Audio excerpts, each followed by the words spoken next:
Welcome to Managing Uncertainty, a podcast series from the experts at Bryghtpath discussing global risk, business continuity, and crisis management. Will you be ready to lead your organization through its critical moment? Hello and welcome to the Managing Uncertainty podcast. This is Bryan Strawser, Principal and Chief Executive here at Bryghtpath. And in this week's episode, I want to talk about corporate citizenship in this age of unrest that we're all living in today. The past 2 years have brought renewed focus to corporate citizenship as companies have looked to engage their customers, their employees, and their communities in the midst of economic, social, and political upheaval.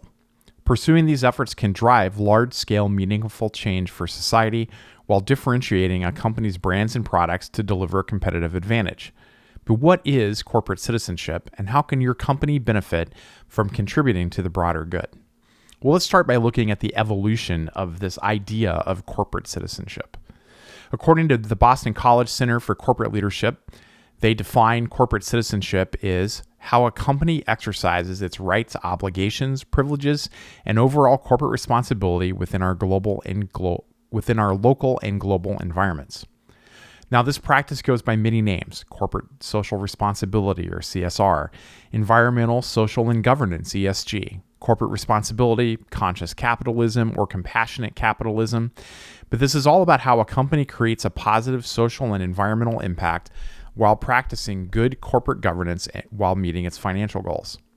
A broad range of business areas could be involved in this area of this practice of corporate citizenship, such as community giving, diversity and inclusion, health and well-being, pay and benefits, sustainability and environment, and sourcing. While examples of commercial entities benefiting society go clear back to ancient Rome, socially responsible investing in the term CSR started gaining popularity in the 1960s and 70s. This was after the political upheaval that we saw here in the United States in the 1960s. The 1960s, of course, were marked by the Civil Rights Movement, assassinations of John F. Kennedy, Robert Kennedy, and Dr. Martin Luther King Jr., and the Vietnam War. Vietnam was the first televised war, and while it was controversial for several reasons, Americans saw the devastating consequence of napalm, a Dow chemical product, and that contributed to protests against the company and war at campuses nationwide. Now, granted, some companies saw perhaps even earlier corporate citizenship efforts as a defensive strategy to avoid the ire of community and activist groups, socially conscious investors, organized labor, whistleblowers, and regulators. But others maintain their business agenda while pursuing activities such as charitable donations, employee volunteer activities, and Cultural History Month events. These are all things that help them drive employee engagement, win awards for the workplace, and achieve other goals. But others have pursued corporate citizenship efforts in a genuine concerted effort to improve the lives of stakeholders and communities. Many studies show that companies do well by doing good deeds that align with their purpose, even when those actions might require tough financial decisions. For example, in 2014, when CVS stopped selling cigarettes to create better alignment with its health mission, it was facing the loss of $2 billion in revenue. But by the end of that year, it had increased annual revenue by over 10%, increased operating profit by more than 4%, and it made it easier for them to recruit millennials and like-minded business partners. Even better, some people actually stopped smoking because of this.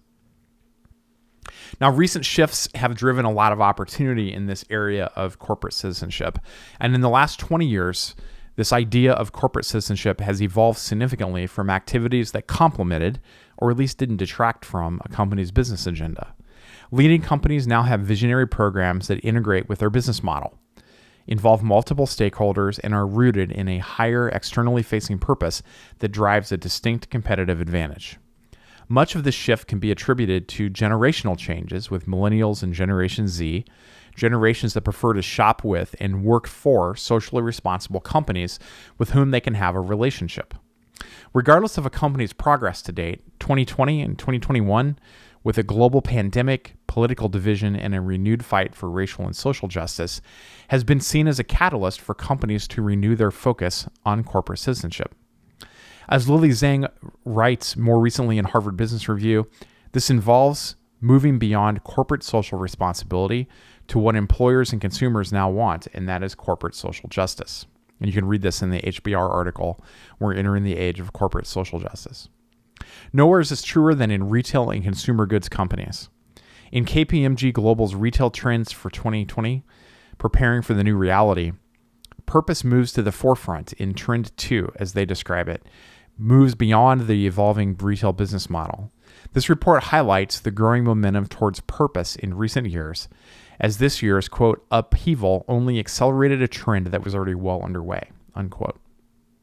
Consider this in this study. According to a report by Edelman in late 2018, 2/3 of consumers around the world said they would decide to buy or boycott a brand solely based upon its position on a social or political issue. The study referenced here, Edelman Earned Brand 2018, also found that nearly half, 46%, of all consumers believe that brands have better ideas for solving our country's problems than government. Edelman's Trust Barometer last year in 2020 found that trust is built on this idea of competence and ethics, that ethical drivers are 3 times more important to the perception of trust with a company than their competence. Given continued lagged trust in government and the importance of public-private partnerships, business can and must be a catalyst for change. It's logical to expect that a new wave of purpose-driven commerce spurred by events and trends of 2020 would be similar to the post-1960s shift towards corporate social responsibility. Many companies last year quickly and effectively stepped up on how they define and deliver on this purpose. Those that have done so see purpose as integral to their business and look at how it enhances each aspect of the customer, employer, supplier, community, and shareholder experience. Others may have tried to stay neutral for fear of alienating their customers or doing the wrong thing, but we're finding that stakeholders expect them to take a stand. They expect companies to pursue meaningful change and learn from their mistakes along the way. Regardless, the message is clear. A company's social agenda is now a core part of their business agenda. So where does this cause companies to focus as we've gone through 2021 and are headed into 2022? Because making progress on these complex issues that comprise corporate citizenship take time. Those companies with a relevant purpose will continue to work on their priorities and long-term goals. They'll measure, they'll course correct, and they'll set new goals as they move forward. Stakeholders will hold companies to these commitments, so consistent and transparent reporting is critical. Expect a continued focus on the following areas as systematic challenges persist, as behavior shifts from the last 2 years take root, and companies pursue multi-year corporate citizenship goals. I'll start with equity and social justice. Companies will continue to work in these areas, looking at the impact they've had and how they can enhance their efforts. In addition, more companies may take on similar efforts as they learn from the example of other companies leading in this fight. Diversity, inclusion, and belonging.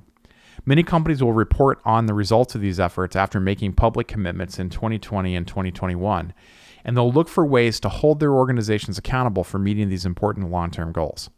These levers could include more anti-bias training, programs to develop diverse talent, and making diversity progress part of annual reviews, and even linking incentives towards diversity goals.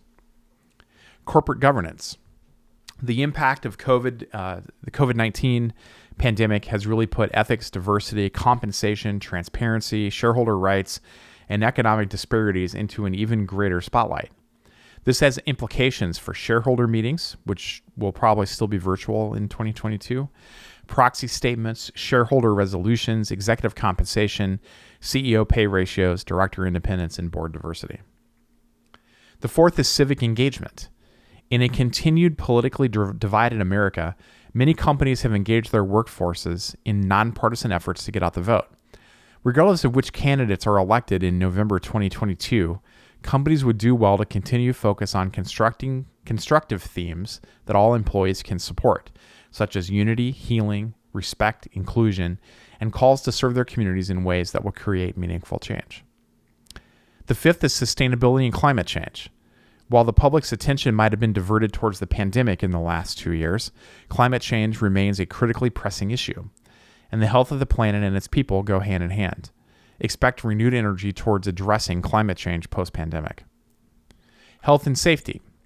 Many experts say that a COVID vaccine, which has now been available widely, will continue to be an important part of late 2021 and early 2022. It does mean that customers and employees will continue to favor companies where they feel safe. That could mean improving basic health measures, offering more health services such as the flu and COVID vaccines, improving omnichannel efforts to meet short and long-term behavior shifts, and honing the model for remote work and engagement. Companies with robust corporate citizenship programs can take health and safety efforts into the community, particularly to those with higher risk of serious illness, and think about what the future of work looks like. And lastly, pay and benefits. How will pay and benefits shift to meet employee and company needs? How will companies continue to care for their employees, their families, and their communities? What can they do to meet the mental health needs of their workers? After 2 years now of essential worker focuses, flexible time off, financial assistance programs, and really candid conversations around mental health, companies should take a forward-looking approach to their traditional HR offerings. So now's a good time to think about your company's purpose, whether you're developing one, honing the one you have, or preparing to report on results that you've achieved towards your goals. Regardless of where your organization is on your corporate citizenship journey, the following elements are critical to your company's credibility and success. The first is alignment. Your purpose and vision need to align with your company's mission and values. It also needs to be relevant within the context of your business and industry, reflecting on where you can make a unique and credible difference for the better. For example, it makes sense for a health company to focus on narrowing the gap in health disparities. For your purpose or vision, Lily Zing recommends looking at which issues lie at the intersection of your company's mission and the unmet needs of its stakeholders. The second is stakeholder input. The best corporate citizenship efforts are an outside-in process. To understand complex issues, uncover unmet needs, and learn where you can make a difference, get input from your employees, communities, nonprofit partners, suppliers, and other stakeholders. Be curious. Ask deep questions. Really listen and seek to understand the answers. The more conversations you have, the more likely your company's unique purpose will become apparent. Third is to have comfort with discomfort. As a fan of Ted Lasso on Apple TV+, this reminds me of a quote in the first episode about taking on a challenge. If you're comfortable while you're doing it, you're probably doing it wrong. Discomfort will happen at every step in the process. When you're getting input, taking a stand, implementing the work, communicating with stakeholders, evaluating results, or learning from inevitable mistakes, this is a new, hard, messy piece of work, and it's more important than ever. The fourth is fortitude. Be ready to take criticism, approve and adjust where needed, but decide up front where you're willing to be criticized and how you're going to handle that. You might lose some customers, but you're likely to gain many more. And lastly, consistency. Look across your company. Make sure the other elements of your business, policies, political giving, and other practices don't conflict with the good that you're trying to do. Maintain a consistent and transparent cadence of action and communication about your corporate citizenship efforts. Erratic, frantic efforts, words that are unsupported by actions, and inconsistent communication will jeopardize the trust that you're working hard to build. With these elements in place, your company is ready to pursue a purpose that will benefit or deliver benefits for all of its stakeholders for years to come.